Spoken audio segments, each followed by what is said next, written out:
నాకు కూడా కాస్త వదలండి. భారత్ మాతాకి ఇంకా 12 కూడా కాలేదు, ఇంకా పోయినానికి టైం ఉంది.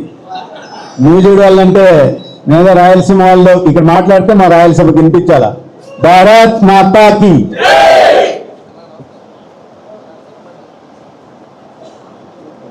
మంత్రివర్గ సహచరులు, సీనియర్ నాయకులు, కొన్ని దశాబ్దాలుగా ఈ ప్రాంతంలో అనేక బాధ్యతల్ని నిర్వహిస్తూ నిత్యం ప్రజాసేవకి జీవితాన్ని అంకితం చేసిన పెద్దలు కొలుసు పార్థసారథి గారికి, రైతు సమస్యల మీద నిత్యం గలం విప్పుతూ వాటి పరిష్కారం కోసం పనిచేస్తూ రైతు నాయకుడిగా తనకంటూ గుర్తింపు తెచ్చుకొని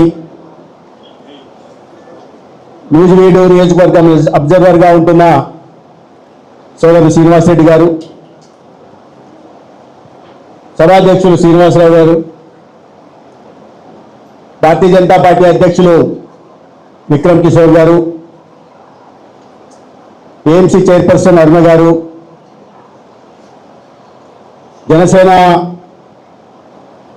ఇన్ఛార్జ్ మిత్రులు ఫణిబాబు గారు, మండల అధ్యక్షులు వెంకటేశ్వర గారు, టీడీపీ అధ్యక్షులు బీజేపీ అధ్యక్షులు రాజా గారు, కృష్ణ గారు, రఘు గారు, వాసు గారు, వేదిక మీద ఉన్న ఇతర కూటమి నాయకులకి, ముఖ్యంగా మా డిఎంహెచ్ఓ డాక్టర్ శోభారాణి గారికి, అదేవిధంగా ఈ పిఎస్సి ఏదైతే రాబోతుందో దీనికి మెడికల్ ఆఫీసర్లుగా ఉంటున్న డాక్టర్ దుర్గా ప్రసాద్, డాక్టర్ జ్యోతి, ఇతర ఏఎన్ఎం ఆశా సౌర్యమన్లకి, ముఖ్యంగా నూజివీడు నియోజకవర్గం, మరీ ముఖ్యంగా మండలం పేరు చనుగొండ గ్రామము, చాట్రాయి మండల కూటమి నాయకులకి, మరీ ముఖ్యంగా చనుగొండ గ్రామ నాయకులకి ఇప్పటికే మంచి ఉదయాన్నే నాటికోడి, రాగి సంగటి, ఇడ్లీ, వడ పెట్టిన మా టిఫిన్ దాత మారేష్ గారికి, అన్నిటికన్నా ముఖ్యంగా ఇవాళ ఒక మంచి కార్యక్రమానికి పెద్ద మనసుతో ముందుకు వచ్చి రాజకీయాల్లో ఉండేవాళ్ళు, ఇతర క్షేత్రాల్లో పనిచేసే వాళ్ళు ప్రజాసేవకు ముందు రావడం ఒక గొప్ప విషయం కాదు. కానీ విదేశాల్లోకి వెళ్ళి సంపాదించిన తర్వాత మన సొంత ఊరికి ఏదైనా చేయాలి, ఒక మంచి ఆసుపత్రి వస్తే నాణ్యమైన వైద్యం పేదలకు అందుతుంది, తమ గ్రామ వాసులకు అందుతుందనే ఒక మంచి లక్ష్యంతో ఆసుపత్రి నిర్మాణం కోసం స్థలం దానం చేసిన ఎన్ఆర్ఐ శ్రీనివాస్ గారికి, వారి తరపున వచ్చిన శేషగిరిరావు గారికి అందరికీ నమస్కారం. మిత్రులారా, నాకు కొన్నాళ్ళ క్రితం, ఒక వారం క్రితం కలిసినప్పుడు పార్థసారథి గారు ఇట్లా పిఎస్సి భూమి పూజ చేయాలి, రావాలి అన్నారు. ఆజ్ఞ శిరసా వహిస్తాను సార్, ఎప్పుడు రావాలి చెప్పండి అన్న. డేట్ చెప్పండి, మొదటి వారంలో అన్నారు. ఏమైనా బయట ఉన్నాను, 4వ తేదీ చేద్దామంటే 4వ తేదీ సరే. అయితే మామూలుగా పార్థసారథి గారు కలిసినప్పుడంతా కలిస్తే కాదు, అసెంబ్లీలో కానీ బయట కానీ మినిస్ట్రీలో కానీ మీ మంత్రిత్వ శాఖ నుంచి మా నూజివీడు నియోజకవర్గానికి ఏం చేస్తారు, ఎంతమంది డాక్టర్లను ఇస్తారు, మౌలిక సదుపాయాల కల్పన కోసం ఏమి ఇస్తారు, ఎక్విప్మెంట్ కొనడానికి ఎంత ధన సహాయం చేస్తారు, ఇవి అడుగుతూ ఉంటారు. ఇవాళ ఎప్పుడు చూసినా ఇవే ఉంటాయి. సార్ చేస్తాం సార్, కాస్త ఆర్థిక పరిస్థితి లేదు, ఒక్కోటి చేస్తా వస్తామని చెప్పి. కానీ ఇవాళ నా అదృష్టం, చేసింది చెప్పారు కానీ కొత్తగా ఏమీ అడగలేదు. అంటే అందరి ఎదురుగా అడిగి పాప ఇబ్బంది పెట్టాలి ఎందుకు అనుకున్నారేమో. తర్వాత ఈరోజు గుర్తుపెట్టుకుని రేపు మళ్ళీ అసెంబ్లీలోనూ లేకుంటే సెక్రటరియట్లో కలిసినప్పుడు మళ్ళీ 4 లెటర్లు వస్తాయి. 4 లెటర్లలో ఈ ఆసుపత్రికి చేయాలా, నూజివీడులో ఇంతమంది డాక్టర్లు తక్కువ ఉన్నారు, ఈ భవన సదుపాయాలు తక్కువ ఉన్నాయి, వీటిని అన్నింటి పూర్తి చేయాలని. సరే, అవన్నీ ప్రతిదీ చేసుకుంటూ వస్తాం. ఇవాళ ఒక చిన్న కార్యక్రమమైన ఒక ప్రైమరీ హెల్త్ సెంటర్ భూమి పూజ కార్యక్రమానికి రావడం, మీ అందరినీ కలవడం నాకు చాలా ఆనందంగా ఉంది. నిజానికి ఈ పిఎస్సి గత ప్రభుత్వంలో మంజూరై, వైఎస్ఆర్సీపీ, నేను నిజమే చెప్తున్నా, వైఎస్ఆర్సీపీ ప్రభుత్వంలో మంజూరై 2021లో మంజూరై, జీవో ఇచ్చారు, డబ్బులు ఇలా 2022లో మళ్ళీ మంజూరు చేశారు అదే ఆసుపత్రిని, జీవో ఇచ్చారు, డబ్బులు ఇలా 2023లో మళ్ళీ అదే ఆసుపత్రిని మళ్ళీ మంజూరు చేశారు, జీవో ఇచ్చారు, కానీ డబ్బులు ఇలా. డబ్బులు ఇవ్వకుండా భూమి పూజ చేయాలంటే లేదా బిల్డింగ్ కట్టాలంటే సాధ్యమా? 3 సార్లు ఒకే బిల్డింగ్ కోసం మళ్ళీ జీవోలు ఇచ్చారు. ఏదో సినిమా డైలాగ్ తెలుసు కదా మీకు, చెయ్యాలి చెల్లికి పెళ్లి, అట్లా చెయ్యాలి చెల్లికి పెళ్లి మళ్ళీ అని చెప్పి 3 సార్లు జీవో ఇచ్చారు. కానీ ఒక్క పైసా విధించలే. మన కూటమి ప్రభుత్వం వచ్చిన తర్వాత వాళ్ళు గతంలో 88 పిఎస్సీలు మంజూరు చేసి నిధులు ఇవ్వకపోతే దానికి మరి మనం 12 కలిపి ఇవాళ 100 పిఎస్సీలకి రాష్ట్ర వ్యాప్తంగా కేంద్ర ప్రభుత్వం నుంచి నిధులు తీసుకొచ్చి ఇవాళ భూమి పూజ చేశాం. 1200 కోట్ల నిధులు తీసుకురావడం జరిగింది. ఎన్హెచ్ఎం కింద కానీ, 15 ఫైనాన్స్ కమిషన్ కింద కానీ, లేకపోతే ప్రధానమంత్రి Ayushman Bharat health infrastructure machine కానీ 1200 కోట్లు గ్రామాల్లో మౌలిక సదుపాయాల కల్పన కోసం, పిఎస్సీల కల్పన కోసం, లేదా ఆయుష్మాన్ ఆరోగ్య మందిర్ అంటారు, హెల్త్ వెల్నెస్ సెంటర్లు, మన వాటిని నిర్మించడం కోసం 1200 కోట్లు కూటమి ప్రభుత్వం తీసుకొచ్చి ఇవాళ పనులు మొదలు పెట్టాం. అనేక చోట్ల పూర్తయ్యాయి. ఇక్కడ స్థలం వీటి కారణంగా కాస్త ఆలస్యమైంది. ఇవాళ 13 ఆగస్టు నాటికి ఇవాళ టెండర్ పూర్తవుతుంది.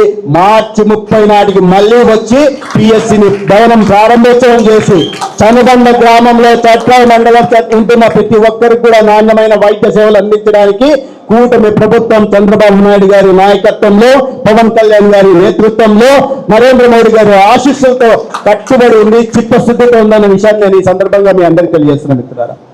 కేవలం పిఎస్సి కోసమే కాదు, పిఎస్సి కడితే 1,45,00,000 మాత్రమే పిఎస్సికి భవన నిర్మాణానికి. కానీ పార్సాది గారు అన్నారు దానికి మాత్రమే దాని పక్కన ల్యాబ్ ఇవ్వరా అని.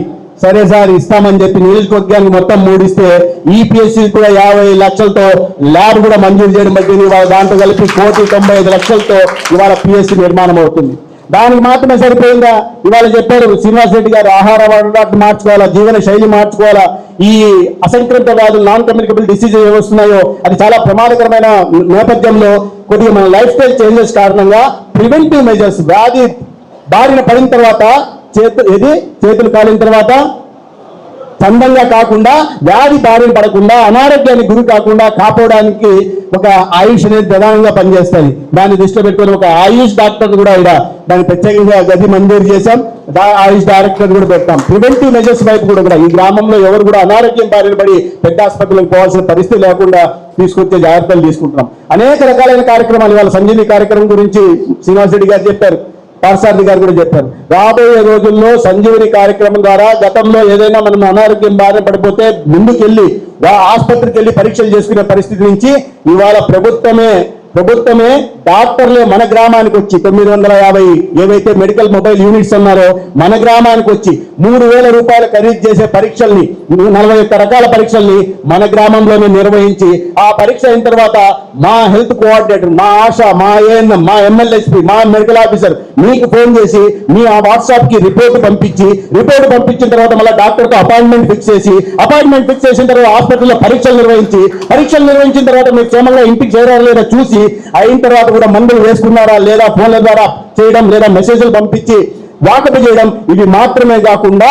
భవిష్యత్తులో కూడా మీ ఆరోగ్యం బీపీ బారిన పడ్డారు లేదా డయాబెటీస్ బారిన పడ్డారు, దాని కారణంగా భవిష్యత్తులో కిడ్నీ ప్రాబ్లం రావచ్చు, గుండె సంబంధిత ప్రాబ్లం రావచ్చు, లేదా క్యాన్సర్ సంబంధిత ప్రాబ్లం రావచ్చు.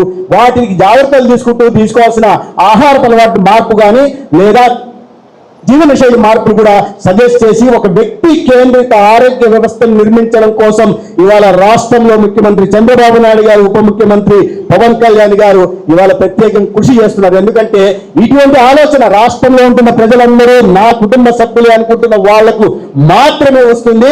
ఏదో ఎన్నికల కోసం చేద్దాం, ఎన్నికల సమయంలో స్టంట్ చేద్దాం, లేకుంటే రఫా డైలాగులు వేస్తామనే వాళ్లకు ఉండదనే విషయాన్ని ఎన్నికల ముందేమో మనం ఇంటర్వ్యూ పోతాం, మన ఊరికి వస్తాం శ్రీనివాసరావు గారు కలుస్తూనే బుగ్గ నిముడతాం, లేదా తల మీద చేయి పెడతాం, ఆశీర్వాదిస్తాం. ఎలక్షన్ అయిపోయిన తర్వాత బ్యారికేట్ల చాటును లేదా పరదాల మాటను సంస్కృతి ఉంటున్న దాక్కునే పనిచేసే వాళ్ళ సంస్కృతి కాదు, ప్రజల మధ్య ఉండే సంస్కృతి. వాళ్ళు మీరు చూస్తే ముఖ్యమంత్రి గారు ఎక్కడికి వెళ్ళినా కూడా ఎక్కడ బ్యారికేట్లు ఉండవు, ఎక్కడికైనా పరదాలు ఉండవు. ఎందుకంటే ప్రజలంతా మన కుటుంబ సభ్యులనే భావించే దిశగా ఇవాళ రాష్ట్రంలో జరుగుతుంది. ఇక్కడ ఈ ఆరోగ్యం ఇవాళ మనం 12 ఇంతకుముందు గతంలో డాక్టర్లు ఉండేవాళ్ళు కాదు, గతంలో డాక్టర్ ఉంటే మందులు ఉండేవి కాదు, మందులు ఉంటే నర్సు ఉండేది కాదు, నర్సు ఉంటే ఇంజక్షన్ ఉండేది కాదు, ఇంజక్షన్ ఉంటే బిల్డింగ్ ఉండేది కాదు. ఇవాళ పరిస్థితుల్లో మార్పు తీసుకొస్తున్నాం, మౌలిక కల్పన చేస్తున్నాం, కావాల్సిన ఎక్విప్మెంట్ మంజూరు చేస్తున్నాం, కావాల్సిన నియామకాలు కూడా ఖాళీలు వేల సంఖ్యలో 15,000 ఖాళీలు ఉంటే ఇవాళ 12,000 ఉద్యోగాలు 2 సంవత్సరాల్లో నియామకం జరిగింది. 3,000 మంది డాక్టర్లని మెడికల్ ఆఫీసర్ల దగ్గర నుంచి అసిస్టెంట్ ప్రొఫెసర్ దాకా 3,000 మంది నియామకాలను చేపట్టడం జరిగింది. వాకిన్ ఇంటర్వ్యూలు పెట్టి చేస్తున్నాం.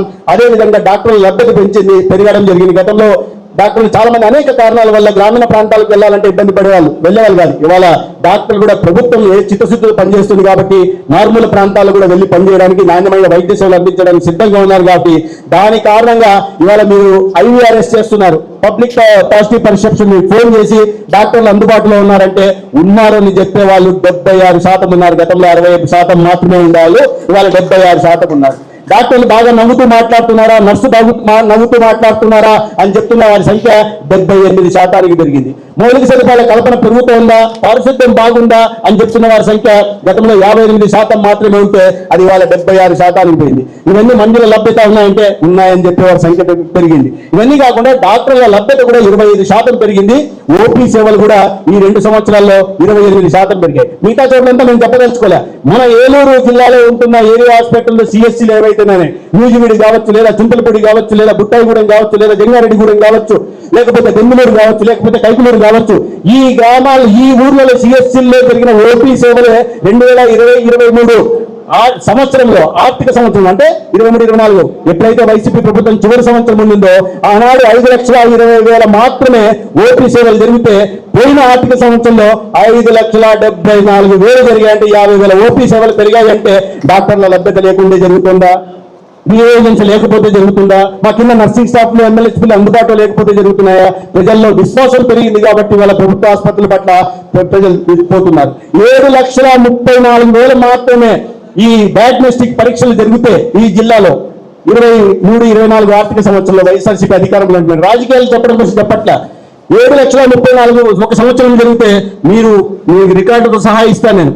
17,54,000 అంటే దాదాపు 10 లక్షల పైగా ఇవాళ ఆసుపత్రుల్లో పరీక్షలు నిర్వహించారంటే ఆ స్థాయిలో ఇవాళ పేషెంట్లు మన దగ్గరికి పోతున్నారు.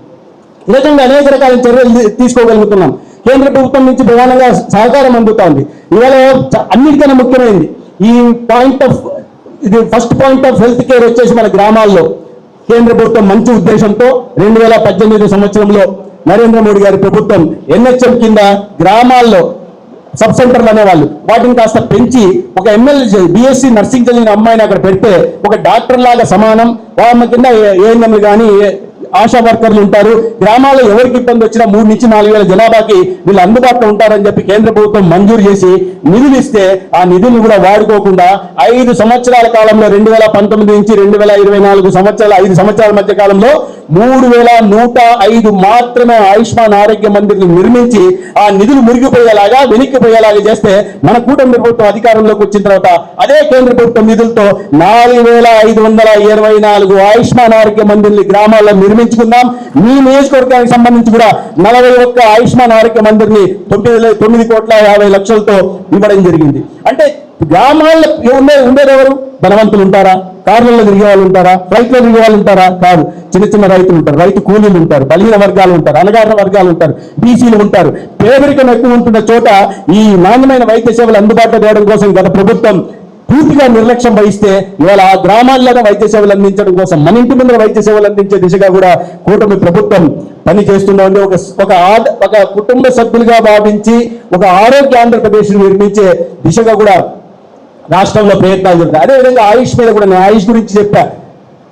మొత్తం 5 సంవత్సరాల్లో కేంద్ర ప్రభుత్వం నిధులు ఇవ్వడానికి రెడీగా ఉంటే 38 కోట్లు మాత్రమే. అది కూడా దానికి ముందు ప్రభుత్వం ప్రతిపాదన పంపిస్తే 5 సంవత్సరాలు జగన్మోహన్ రెడ్డి గారి ప్రభుత్వం ప్రతిపాదన కూడా పంపకపోతే పైసా రాకపోతే మన 2 సంవత్సరాల్లోనే మనము ప్రతిపాదనల పంపిణీ కారణంగా 350 కోట్లతో ఇవాళ ఆయుష్ కింద కూడా అనేక ఆసుపత్రులు వచ్చాయి. నా నియోజకవర్గం ధర్మవరంలో ఆయుర్వేద మెడికల్ కాలేజ్ వచ్చింది. మా సొంత ఊరు పొద్దుటూరులో యునాని మెడికల్ కాలేజ్ వచ్చింది. పవర్ స్టార్ పవన్ కళ్యాణ్ గారి నియోజకవర్గం పిఠాపురంలో ఇంకొక ఆయుర్వేద మెడికల్ కాలేజ్ వచ్చింది. విశాఖపట్నంలో న్యాచురోపతి మెడికల్ కాలేజ్ వచ్చేసింది. అదేవిధంగా ఇంటిగ్రేటెడ్ ఆయుష్ పాఠాలు, ఎందుకంటే మనం అనారోగ్యం బారిన పడకుండా కాపాడే దేశంలో కూడా ఆరోగ్య వ్యవస్థను నిర్మిస్తున్న క్రమంలో ఇంటిగ్రేటెడ్ ఆయుష్ ఆసుపత్రులను కూడా మనం తయారు చేసుకుంటున్నాం. ఈ దేశంలో all India institute of medical sciences చాలా ఉన్నాయి, కానీ మొట్టమొదటి all India institute of Ayurveda మన బడ్జెట్ లో అనౌన్స్ చేశారు. అది కూడా మన రాష్ట్రానికి దేశవ్యాప్తంగా 3 రాబోతుంటే మన రాష్ట్రానికి కూడా all India institute of Ayurveda మన రాష్ట్రానికి కూడా మంజూరు జరగబోతుంది. 1000 కోట్ల నిర్మాణంతో జరగబోతోంది. Central research institute for yoga and naturopathy కూడా మా రాష్ట్రానికి మంజూరై. ఇవన్నీ పెద్ద విషయాలు. ఇవన్నీ గ్రామాల్లో వైద్య సేవలు మెరుగుదల, పెద్ద ఆసుపత్రుల్లో మెరుగుదల చేయడం, క్యాన్సర్ మీద ప్రధానంగా దృష్టి పెట్టి రాబోయే రోజుల్లో క్యాన్సర్ ఇబ్బంది అవుతుంది కాబట్టి మన గ్రామాల్లోనే ఉచితంగా ఓరల్ క్యాన్సర్ కి, బ్రెస్ట్ క్యాన్సర్ కి, సర్వైకల్ క్యాన్సర్ కి పరీక్షలు నిర్వహించిన తర్వాత వాళ్ళ వల్ల అనుమానిత కేసులు ఉంటే వాళ్ళని కన్ఫర్మేటరీ టెస్ట్ కోసం మెడికల్ ఆఫీసర్ దగ్గర పంపడం, లేదా ప్రివెంటివ్ ఆంకాలజీ యూనిట్ పెద్ద ఆసుపత్రులకు పంపించి 25 లక్షల దాకా కూడా ఉచితంగా నాణ్యమైన వైద్యాన్ని అందించి ముందు అనారోగ్యం క్యాన్సర్ బారిన పడకుండా అవగాహన కలిగించడం, వాటిని ప్రాథమిక దశలోనే లేదా 2వ దశలోనే గుర్తించి ఖరీదైన వైద్యాన్ని అందించి ప్రాణాలని కాపాడే దిశగా కూడా ప్రయత్నం చేస్తున్నాం. దాని కిందనే మనం ఇటువంటి విస్తృతమైన చేస్తుంటే కొంతమంది మన రాజకీయాలు మాట్లాడతారు. కానీ ఎలా ఉంటాయంటే, మీ అందరికీ తెలుసు ఆరోగ్యశ్రీ అని తెలుసు కదా అందరికీ. ఆరోగ్యశ్రీ అందరికీ తెలుసు. కొన్ని నెలల క్రితం, కొన్ని సంవత్సరం క్రితం సడన్ గా ఒక పేపర్లో ఆరోగ్యశ్రీ పూర్తిగా ఆపేశారు అన్నారు. ఆరోగ్యశ్రీ ఆపేశారు చాలా మంది నమ్మారు. కానీ ఆసుపత్రులకు పోతున్న వాళ్ళందరికీ సేవలు అందుతున్నాయి. నేను ఒకరోజు చేసి చెప్పా, అయ్యా ఆరోగ్యశ్రీ ఆపలేదు నాయన, ఆరోగ్యశ్రీ పేరు ఎన్టీఆర్ వైద్య సేవ అయింది, సేవలు మరింత పెరిగాయి అని. అప్పుడు ఇవన్నీ చెప్పిన తర్వాత వాస్తవాలు చెప్పా. అదే మీరు 5 సంవత్సరాల్లో మీ ఆరోగ్యశ్రీ కింద మీ ద్వారా ఖర్చు పెట్టిన డబ్బు ఎంత అంటే 9,000 కోట్లు. 5 సంవత్సరాల్లో మొత్తం ఖర్చు అయింది 11,500 కోట్లు అయితే వాళ్ళు మంజూరు చేసింది 9,000 కోట్లు. 9,000 కోట్లు డివైడెడ్ బై 5 ఎంత? 1,750 కోట్లు. సంవత్సరానికి మీరు ఖర్చు పెట్టింది 1,700 కోట్లు. సరే, ఆరోగ్యశ్రీ నిలిచిపోయింది అంటున్నారు కదా, ఎన్టీఆర్ వైద్య సేవ వచ్చింది కదా. గత 2 సంవత్సరాల రికార్డుల ప్రకారం మేము మొత్తం ఖర్చు పెట్టింది 8,400 అయితే బిల్లులు ఇచ్చింది 7,000 కోట్లు. అంటే సంవత్సరానికి 7,000 కోట్లు 2 సంవత్సరాలు ఇచ్చామంటే సంవత్సరానికి ఎంత ఇచ్చినట్టు? నాకు కొన్ని లెక్కలు సరిగరావు. 3,500 కోట్లు. మీకు సంవత్సరానికి 1,750 కోట్లు ఎక్కువ, సంవత్సరానికి 3,500 కోట్లు ఎక్కువ. మీరు చెప్పండి.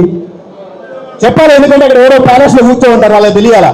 ఆరోగ్యశ్రీ ఆగిపోయింది, బిల్లులు మొత్తం ఇదైపోయింది, అప్రాకృతం అయిపోయింది, ప్రజలు నడి రోడ్లో ప్రాణాలు కోల్పోతున్నారు అని కాదు, వాస్తవం లేదు.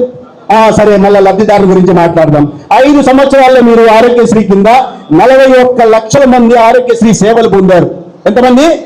41 లక్షలు. అంటే సంవత్సరానికి ఎంతమంది సగటున? 8,20,000. అంతేనా? 8,20,000. మా లెక్క కూడా చెప్తాను నేను. ఈ 2 సంవత్సరాల్లో 24, 25, 26 దాకా ఈ 2 సంవత్సరాల్లో 29 లక్షల మంది వైద్య సేవలు అందారు. అంటే సంవత్సరానికి ఎంతమంది? 14 లక్షల. ఇప్పుడు నాకు చెప్పండి, న్యూజివీడళ్ళు కట్ర మండలం వాళ్ళు చెప్పండి. 8,20,000 ఎక్కువ, 14,50,000 ఎక్కువ. ఏది ఎక్కువ? వైఎస్ఆర్సీపీ సమయంలో పెట్టింది ఎక్కువ, కూటమి ప్రభుత్వంలో పెట్టింది ఎక్కువ. అంటే మీరు పెట్టిన దానికన్నా 8,20,000 లబ్ధిదారుల కన్నా 14,50,000 అంటే ఎంతమంది? ఎంత ఎక్కువ? 6,33,000 ఎక్కువ లబ్ధిదారులు ఉన్నారు. 2 సంవత్సరాల్లో 12,60,000 మంది లబ్ధిదారులు ఎక్కువ ఉంటే ఆరోగ్యశ్రీ సేవలు నిర్వీర్యమైపోయినాయి. మళ్ళీ నిన్న పెద్ద రాశారు. ముందంతా అసలు ఆరోగ్యశ్రీ ఆపేసన్నారు, నిన్న మళ్ళీ కొత్త స్టోరీ రాశారు. ఆరోగ్యశ్రీకి కత్తెరా అన్నారు. ఏంట్రా కత్తెరా అంటే మళ్ళీ అదే పాడిందే పాడరా పాచిపల్లి మారయ్య అనే సామెతలాగా అదే చెప్తుంటారు. ఇప్పుడేమో కత్తెరా తగ్గించేశారు. అరే తగ్గించింది ఎక్కడయ్యా? మీరు రండి మాట్లాడండి. నేను 4-5 సార్లు చెప్పా. మాజీ ముఖ్యమంత్రి జగన్మోహన్ రెడ్డి, ఆయన నాది ఒకే జిల్లా, ఇద్దరం కడప జిల్లాలో, నా నియోజకవర్గం ధర్మవరం. కానీ రెండో మాట్లాడదామంటే రారు. అప్పుడప్పుడు వస్తారు, విమానం ఎక్కుతారు, అక్కడ ప్యాలెస్ లో పోతారు, ప్యాలెస్ నుంచి ఎయిర్పోర్ట్కి వెళ్తారు, విమానం ఎక్కుతారు, విమానం ఎక్కి మళ్ళీ ఇక్కడ ఎయిర్పోర్ట్ లో దిగుతారు, దిగి ఎక్కడికి పోతారు? ఎయిర్పోర్ట్ దిగి ఎక్కడికి పోతాడు? డాలింగ్ పోతాడు.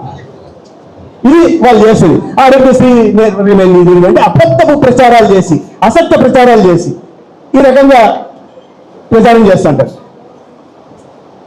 కృష్ణ గారు మాజీ ఎంపీ ఒక మాట చెప్పండి. మీరు ఎవరన్నా చనిపోతే ఊరు రైతులు కొట్టుకున్నారు, ఒకటి చనిపోయాడు, మీరు పరామర్శకి చనిపోయిన ఇంటికి పోతారా, చచ్చిపోయిన ఇంటికి పోతారా? ఏమి కృష్ణ చాలా డల్గా ఉన్నారే. చనిపోయిన ఇంటికి పోతామా, చంపిన ఇంటికి పోతామా? సరే, ఒకరిని చంపేసి ఇంటికి డోర్ డెలివరీ చేస్తాడు. ఆ డోర్ డెలివరీ చేసి చనిపోయిన వాడి కుటుంబాన్ని ఒకటి దళితుడు కాదు, ఇంకోటి కాదు, వాళ్ళని పరామర్శిస్తామా, లేదా చంపేసి కారులో వేసుకొని వాళ్ళ ఇంటికి డోర్ డెలివరీ చేసి ఇంటికి పరామర్శకు పోతామా? చనిపోయిన ఇంటికి పోతాం. మన అటు రోడ్లో ఒక బీసీ పెట్టారు, పాపం చిన్న మాటకి పెట్రోల్ వేసి కాలు చంపేస్తారు. కాల్చి చంపేస్తే ఆ బాధితుల ఇంటికి పోతామా, ఆ హత్యకు పాల్పడిన వాళ్ళ ఇంటికి పోతామా? కానీ ఆంధ్రప్రదేశ్లో కొత్త సంస్కృతి వచ్చింది.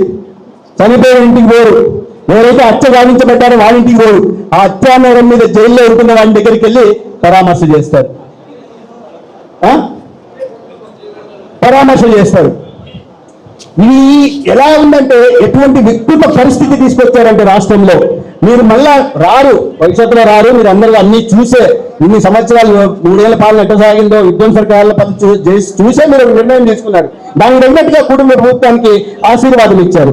కానీ ఇక్కడ సంస్కృతి ఎట్లొచ్చిందంటే మళ్ళీ పొరపాటున వస్తే అవార్డులు ఇస్తారు కదా. మన దేశంలో పద్మశ్రీ, పద్మభూషణ్ ఇలా అవార్డులు ఇస్తారు. వీడు హంతక శ్రీ, వీడు రేపు భూషణ్, వీడి కిడ్నాప్ రత్న. ఇది మీరు గుర్తుపెట్టారు. పొరపాటున వాళ్ళు ఆల్రెడీ రాసుకుంటున్నారు. పిన్నెల్లి జైల్లో హత్యానేరం మీద ఉన్న పిన్నెల్లి రామకృష్ణకి భూషణ్ ఇద్దామా, హత్యాభూషణ్ ఇద్దామా, హత్యా విభూషణ్ ఇద్దామా? పరమ కూతురు మాట్లాడే వాళ్ళు ఉన్నారు మన పక్క జిల్లాలో. వాళ్ళు మంత్రిగా ఉంటున్నప్పుడు వాళ్ళు మంత్రిగా చేసిన పనులు వాళ్ళకి తెలియదు. ఇప్పుడు కూతురు మాట్లాడారు. వాళ్ళకి ఏంటంటే వాళ్ళకి ఏదైనా పెద్ద అవార్డు అని జగన్మోహన్ రెడ్డి గారు అనుకుంటున్నారు. పక్కన నీటిపారుదల శాఖ మంత్రిగా ఇంకోరు గతంలో మన పార్సాది గారు ఉన్నట్టు ఆ టైంలో వాళ్ళు మినిస్ట్రీ పనులు చేయకపోతే వాళ్ళని తీసేశారు. ఆయన ఎవరు, ఏం పేరు నాని గారు. ఆయన మినిస్టర్గా ఉన్నప్పుడు ఇదే ఐఎన్పిఆర్ మినిస్టర్గా ఉండేవాడు. ఆయన తీసేశాడు. ఎందుకు తీసేశారు జగన్మోహన్ రెడ్డి గారు అంటే ఏదో చెప్పాడు ఆయన. ఇప్పుడు ఆయన ఆ టైంలో ఐఎన్పిఆర్ పని చేయకుండా ఇప్పుడు ఐఎన్పిఆర్ పని చేస్తున్నాడు. వీళ్ళందరికీ భూత్ రత్న, భారత్ రత్న టైప్లో భూత్ రత్న ఇటువంటి అవార్డులు జగన్మోహన్ రెడ్డి గారు తయారు చేసుకున్నారు.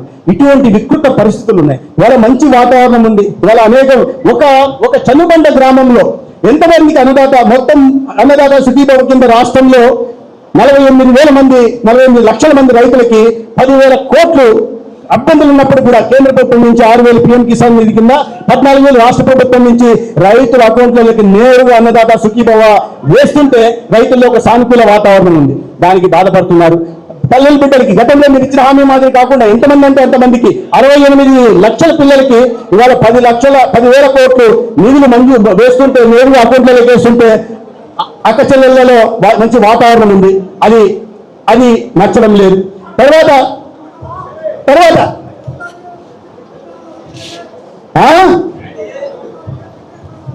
నువ్వు పని ఉన్నానా?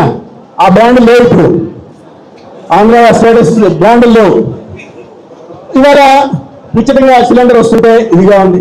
33,000 కోట్లు సగటున ప్రతి సంవత్సరం 68 లక్షల మందికి పెన్షన్లు అందజేస్తా ఉంటే, గతంలో చాలా పెన్షన్లు ఎక్కడ పోయారో మనకు తెలుసు, అందజేస్తా ఉంటే ఇవాళ దానికి బాధగా ఉంది. వీటన్నిటి కాకుండా ఇవాళ పెద్ద ఎత్తున పోర్టులు వస్తున్నాయి, ఎయిర్పోర్ట్లు వస్తున్నాయి, పెట్టుబడులు వస్తున్నాయి, ఉద్యోగ అవకాశాలు వస్తున్నాయి. మన ప్రధానమంత్రి గారు వచ్చి మొదటి విడత వచ్చినప్పుడు 2,10,000 కోట్ల అనేక అభివృద్ధి కార్యక్రమాలు శ్రీకారం చుట్టాడు. అమరావతి ప్రాంతానికి వచ్చి 56,000 కోట్ల అభివృద్ధి కార్యక్రమాలు శ్రీకారం, రాయలసీమకి 35 కోట్ల అభివృద్ధి కార్యక్రమాలు శ్రీకారం చుట్టారు. మళ్ళీ వచ్చి 18,000 కోట్లు, మళ్ళీ విశాఖపట్నంలో 18,000, అంటే 3 లక్షల కోట్లకు పైగా పెట్టుబడులు రాష్ట్రానికి వస్తున్నాయి. దానికి అనుగుణంగా ఉద్యోగ ఉపాధి అవకాశాలు వస్తున్న నేపథ్యంలో జీర్ణం రాకుండా అజీర్తితో బాధపడుతున్న కొంతమంది రకరకాల మాటలు మాట్లాడు. దీంట్లో ఇంకో పథకం ఉంది. ఆ పథకం ఆరోగ్య వ్యవస్థకు కూడా ఉపయోగపడుతోంది. అదేంటంటే నేను ఒక ఆసుపత్రికి వెళ్ళా. మంత్రి అయిన కొత్తల్లో వెళ్తే ఓపీ చూసా తక్కువగా ఉండింది. మళ్ళా ఒక సంవత్సరం తర్వాత అదే ఆసుపత్రికి ఓపీ ఎక్కువ ఉంది. నాకు అది గుర్తు ఉంటుంది. సంవత్సరం క్రితం వచ్చినప్పుడు ఓపీ తక్కువ ఉంది, ఇప్పుడు ఇంత పెరిగింది, ఎట్లా ఎంత పెరిగింది, ఏం చేశారు చెప్పండి అన్న.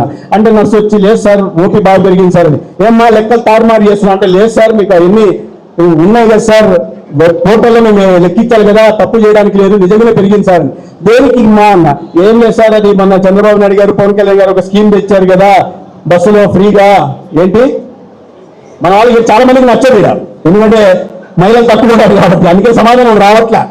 శ్రీశక్తి వచ్చింది కదా దాంతో ఎంత మార్పు వచ్చిందని. కాదు సార్ ముందు గతంలో ఇప్పుడు అదే చనగొండ గ్రామంలో ఇక్కడ medical officer Durga Prasad refer చేస్తే న్యూజుడి పోవాలంటేనో లేదా బెంగళూరు కైకులూరు పోవాలంటే పెద్ద హాస్పిటల్ చూపించుకోవాలంటే పోయేవాళ్ళు కాదు. ఇవాళ ఫ్రీ ఉచితంగా బస్సు ఉంది కాబట్టి 100 రూపాయలు కట్టాల్సిన బస్సు ఖర్చు లేదు కాబట్టి పోతున్నారు సార్, చూపించుకుంటున్నారు, బాగుంది సార్ అని. మరి నువ్వేంటమ్మా టైంకి వస్తున్నావు అంటే ఫ్రీ బస్సుకి సార్ నేను కూడా వస్తాను. పక్కన కాదురా సార్ నేను ఒక మాట చెప్తాను సార్ అని. ఏంటమ్మా అన్న ఏం లేదు సార్ నాకు కూడా మంచి జరిగిందని సార్. ఏమమ్మా నీకు కూడా హాస్పిటల్ చూపించుకుంటా అంటే కాదు సార్ నేను కూడా ఉద్యోగం చేస్తా, మా అమ్మ ఎక్కడో 100 కిలోమీటర్ల దూరంలో ఉంటుంది, ఏలూరులో ఉంటుంది, నేను మా అమ్మని చూడాలంటే ఈ ఛార్జీలు పెట్టుకుని పోవాలంటే మా అమ్మ అంటే నాకు చాలా ఇష్టం, అందుకని అప్పుడప్పుడు వెళ్ళేదాన్ని సార్.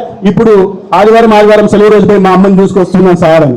మరి మీ అత్తగారి సంగతి ఏంటమ్మా, అమ్మగారిని బాగానే చూసుకుంటే అత్తగారిని ఎప్పుడో చూసేదాన్ని సార్, ఇప్పుడు అప్పుడప్పుడు చూస్తున్నా సార్ అని, అప్పుడప్పుడు చూస్తున్నా సార్ అని. నాకు మా ఈ ముందు కదా మా తెలుగుదేశం మహిళా నాయకురాలు చంద్రకళ అమ్మ, ఈమె చెప్పదు. గతంలో అంతా ఆయన వాళ్ళ తోడుకోడలతో ఆడపడుచుతో గొడవడాలంటే ఎక్కడో తోడుకోడల ఏలూరులో ఉంటుంది, ఇంకొక అమ్మాయి కైకులూరులో ఉంటుంది ఆడపడుచు, ఫోన్లో గొడవపడేది. ఇప్పుడు అట్లా కాదు, పొద్దున బస్సు ఎక్కి ఏలూరుకి వెళ్ళి ఆడపడుచుతో గొడవపడి మధ్యాహ్నం మళ్ళా ఏలూరు కైకులూరుకి వెళ్ళి తోడుకోడలతో కూడా గొడవపడి వచ్చే పరిస్థితి ఉంది. నేను కాకుండా మా చాలా సీనియర్ నాయకులు వసుంధరాదేవి, ఈయన మార్నింగ్ మిరపకలు మన ఊర్లో చూసుకొని మధ్యాహ్నం మేఘ సందేశం పకోరు చూసుకొని మళ్ళీ రాత్రి కార్తీక దీపం చూసి కూడా మన ఊర్లోకి. నేను ఇదేదో నవ్వించడానికి చెప్పట్లా, ఒక మహిళ కుటుంబాన్ని ఎంత సమర్థవంతంగా నిర్వహించగలదు, కుటుంబంలో ఉంటున్న పిల్లలకి ఎటువంటి భవిష్యత్తును అందించడం కోసం ఎంత కష్టపడగలడు. భర్త ఇప్పుడు లేదనుకోండి, ఆ బ్రాండ్ ఇప్పుడు లేదు, బుంబుమా ఇంకా ఆ బ్రాండ్ ఇప్పుడు లేదు. సరే నాకు కూడా గుర్తులేదు, మనం కూడా మర్చిపోదాం ఆ బ్రాండ్ గురించి, వద్దు. వాళ్ళు దాన్నే ఖర్చు పెట్టుకుంటే ఆ కుటుంబాన్ని సమర్థవంతంగా నడిపేగల మహిళకి ఒక ఆర్థిక స్వాతంత్రం, ఆర్థిక సాధికారత లభించే విధంగా పథకాలు తీసుకొస్తే దాని విధంగా ఆ కుటుంబంలో ఎటువంటి మార్పు వస్తుంది, వారికి ఆ కుటుంబం ఆర్థిక ప్రగతి సాధిస్తుంది, ఆ గ్రామం బాగుపడుతుంది, ఆ మండలం బాగుపడుతుంది, ఆ జిల్లా బాగుపడుతుంది, ఆంధ్రప్రదేశ్ బాగుపడుతుంది. ఒక ఆంధ్రప్రదేశ్ ని స్వర్ణాంధ్రప్రదేశ్ గా ఒక ఆరోగ్యవంతమైన, సుసంపన్నమైన, సంతోషకరమైన ఆంధ్రప్రదేశ్ నిర్మించాలన్నా మన గౌరవ ప్రధానమంత్రి గారు నరేంద్ర మోడీ గారు కలలు కంటున్నట్టుగా వికసిత భారత్ నిర్మించాలన్నా 2047 నాటికి మనకు స్వాతంత్రం వచ్చి 100 సంవత్సరాలు పూర్తయిన సందర్భంగా మనం చేసుకుంటున్న సంబరాల్లో మన పిల్లలకి ఉజ్వల భవిష్యత్తు ఉన్నట్లు, ప్రతి ఒక్కరికి తలసరి ఆదాయం పెరిగేలాగా, రైతన్న జీవితాల్లో వెలుగులు ఉండేలాగా, ఆత్మహత్యలు లేని సమాజం నిర్మించేలాగా, మహిళల సాధికారత జీవించేలాగా, ఉద్యోగ ఉపాధి అవకాశాలు లేని యువత మన ఇంట్లోనే కాదు మన ప్రాంతంలో లేని విధంగా ఆంధ్రప్రదేశ్ ని దేశాన్ని నిర్మించే దిశగా ఇవాళ నాయకత్వం కేంద్రంలో రాష్ట్రంలో పని చేస్తా ఉంటే భరించలేని వాళ్ళు కొంతమంది చేస్తున్నారనే విషయాన్ని, ఎటువంటి అసత్యాలు ప్రచారం చేస్తున్నారనే విషయాన్ని ఈ సందర్భంగా మీ అందరికీ ఒకసారి ఆలోచించాల్సిందిగా, మళ్ళీ ఆ మాయలోకి పడకుండా, మళ్ళీ ఒక్కసారి మాయలోకి పడకుండా, మళ్ళీ రాష్ట్రాన్ని ఇప్పుడు ఈ 30 ఏళ్ళు వెనక్కి వెళ్తే దాన్ని ఇవాళ గాడిలో పెట్టి కొంచెం ముందుకు తీసుకెళ్ళగలిగాం. మళ్ళీ పొరపాటు జరిగితే ఇంకా భవిష్యత్తే లేదు, ఇంకా స్వర్ణాంధ్రప్రదేశ్ లేదు, వికసిత భారత్ లేదు, మళ్ళీ మర్చిపోవాల్సిన పరిస్థితి ఉంది. ఆ పరిస్థితి మళ్ళా కొనసాగితే ఇవాళ మధ్యాహ్న భోజన పథకం ఏంటంటే డొక్క సీతమ్మ గారి పథకం పేరు పెడుతున్నాం, లేదా ఇంకో పథకానికి పేరు పెడుతున్నాం, లేదా ఎయిర్పోర్ట్ పెడితే అల్లూరు సీతారామరాజు గారి పేరు పెడుతున్నాం, ఇంకో చోట ఇంకో పేరు పెట్టాం, మన హాస్పిటల్ పెడితే ఎల్లాపల్లి సుబ్బారావు గారి పేరు పెట్టాం, సర్వేపల్లి రాధాకృష్ణ గారి కిట్స్ పెట్టాం. ఇంకా అన్నిటికీ ఏదానికైనా మళ్ళీ పొరపాటున వచ్చిందనుకోండి, గతంలో అన్నిటికీ అన్న ఏమన్నా అన్న పేరు ఉండేది, పొరపాటున వస్తే నేను చెప్తున్నా, మీ ఇంటికి మీ అమ్మగారి పేరుతో శ్రీలక్ష్మి నిలయం పెట్టుకోవడానికి అవకాశం లేదు, మీ నాన్నగారి పేరుతో శ్రీనివాస భవనం పెట్టుకోవడానికి లేదు, మీ పిల్లలకి మీరు నచ్చినట్టుగా తేజానో శ్రీకరో లేదా వర్షితానో పూజ అని పెట్టుకోవడానికి లేదు. పేర్లు అందరూ కూడా ఒకే ఒక పేరు పెట్టుకోవాల్సిన జగన్ 1, జగన్ 2, జగన్ 3, జగన్ 4 నలుగురు పిల్లలంటే పెట్టుకోవాల్సిన పరిస్థితి వస్తుంది. కాబట్టి జాగ్రత్తగా ఉండాల్సిందిగా మీ అందరినీ కోరుకుంటూ ఇవాళ ఈ కార్యక్రమం సందర్భంగా మేము అందరినీ కలిసే అవకాశం కలిగించినందుకు పెద్దలు మిత్రులు పాస్టర్ గారికి మరొకసారి ధన్యవాదాలు తెలియజేసుకుంటూ, అదేవిధంగా హాజరైన ప్రతి ఒక్కరు కూడా పేరు పేరున ముఖ్యంగా మా ఆరోగ్య కుటుంబ సంక్షేమ శాఖకు సంబంధించిన ప్రతి వైద్య సిబ్బందికి కూడా ధన్యవాదాలు తెలియజేసుకుంటూ సెలవు తీసుకుంటాను. భారత్ మాతాకి